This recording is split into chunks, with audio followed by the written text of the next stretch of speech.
how property management will make or break your profits. There's two types of property people out there. There's landlords and investors, and you really need to decide which one is you. And I guess there are some pros of both. So a landlord is likely to self-manage, sometimes do the refurbishment themselves on the property, and they end up saving a lot of costs in theory, but costing themselves a lot of time. And an investor, a property investor, is somebody that is utilizing the money that they've made and they're leveraging their funds so that they're using somebody else's time to refurbish and manage the property. But the choice is yours, and I'll tell you my preference at the end of this video. So let's go into exactly what's involved in promoting and managing your property. So this all begins before you actually look for a tenant. So the first thing you're going to look at is what tenant type you're looking for. When you know what type of tenant you're looking for, that will directly impact where you're going to look for your property investment and what spec you're going to do the refurbishment to. Once you understand that, you're going to need to get professional photos, a floor plan, and an energy performance certificate post refurbishment on the property. You're then going to need to get it listed. So once you do this, you're going to get some good copy selling the benefits of the property and the area, and you're going to need to list that online. Usually that's going to cost you about £200 in total for the pictures, floor plan, and getting listed. Maybe 250 plus the VAT, so £300 all in.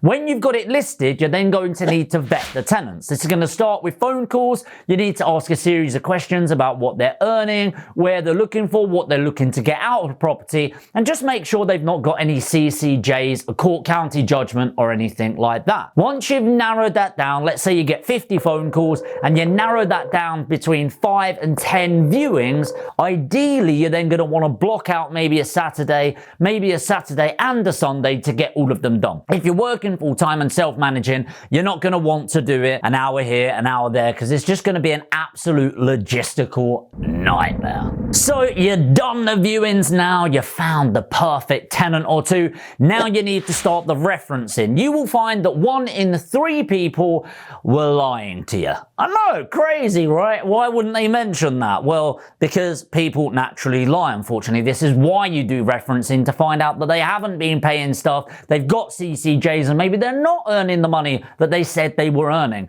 This is why you do it, and you have to do this up front, because if you don't, it can cost you a lot of money in the long term. So you've got the person past referencing, which is amazing. Now you need to get your contracts together. So this is going to be your energy performance certificate. You should not be renting out a property before you've introduced that to them. The AST, which is an assured short hold tenancy, if you're renting it out on that basis. You're going to need the how to rent guide and the right to let guide, and any other compliance that you need to do up front. Now let me just be really clear, guys. If you don't issue the tenant with this up front, and you end up, say they end up not paying, and you need to issue a Section 8 or a Section 21, which is essentially getting them out of the property, and you haven't issued that paper, it's going to be really difficult getting them out through the legal process. Once this is done, you're going to want to secure the deposit. Now, anything between 4 and 6 weeks,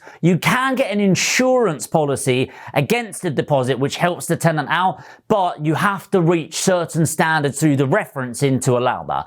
Personally, I like the idea of somebody paying the deposit. For me, it makes no difference apart from the fact that somebody that's been able to save up that deposit is more than likely more fiscally responsible than somebody that requires the insurance. Just remember, the deposit, or if you don't know, you cannot keep that deposit in your bank account. You have time regulations on how you need to register and lodge it with the deposit protection scheme. Okay, so you can do a little Google, cost you very little to do that, but it is a legal requirement, and you can get sued for multiples of that deposit. And I'm talking like 5 to 10 times the amount if you get that wrong. You must make sure it is lodged. Then you're going to get the tenant moved in, but Before that, you need to go around and do an inventory. You need to take a picture. Think of it when you go, if you ever fly to another country and you rent out a car, you walk around the car, make sure there's no little scuff there, you log it all, you sign paperwork.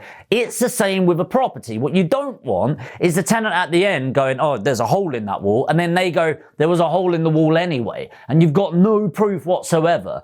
At the end, they need to pay for any damages outside of wear and tear, but the only way that's going to hold up is if you've got a signed inventory. And they've got up to, I think it's usually 28 days for them to look at it and go, I disagree with that. So make sure you get them moved in.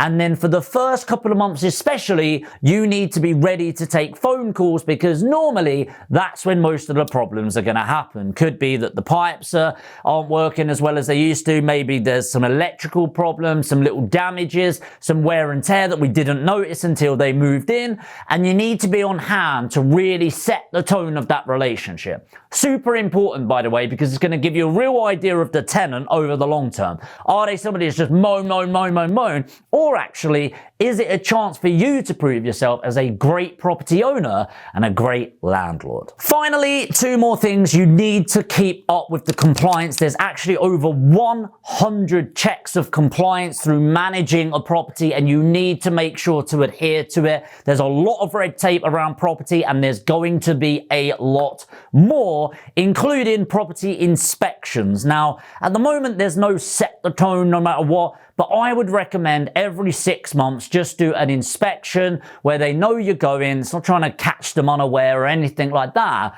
but that you check on them once every 6 months and just see how they react to it. Do they make sure it's nice and tidy? Has the furniture moved? If it has, have a quick look behind it. Are there any holes, damages, and things like that? This is much better to do every 6 months rather than 5 years later when they move out and the property is completely trash. And I want to be completely honest with you, I learned this lesson the hard way. I don't think it takes a genius to work out the main benefit for me from having a management agent is time. Time is the most valuable resource that I've got, and I don't intend to waste it, especially when we come to number 2, compliance and the amount of it that gets in the way.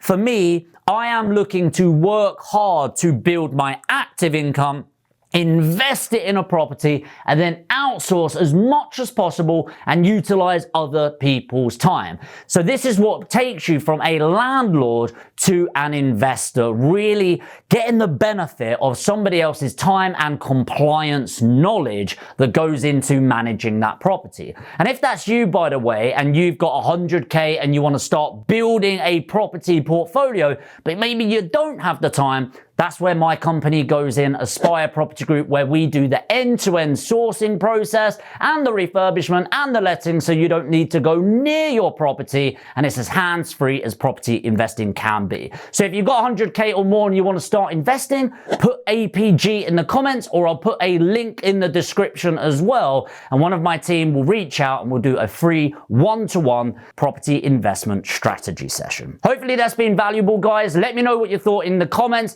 Have I missed anything out of the lettings process? What do you like? Do you like self-managing, or would you prefer to outsource? Put outsource in the comments or self-manage and we'll tally it up. If you're new to the channel and you want to find out more about property investment, this is the channel for you. Make sure to hit the subscribe and the notification bell. I've got some really cool videos coming up. And if you did get value, it really does help me out if you just lightly tap the like button on the way to your next video.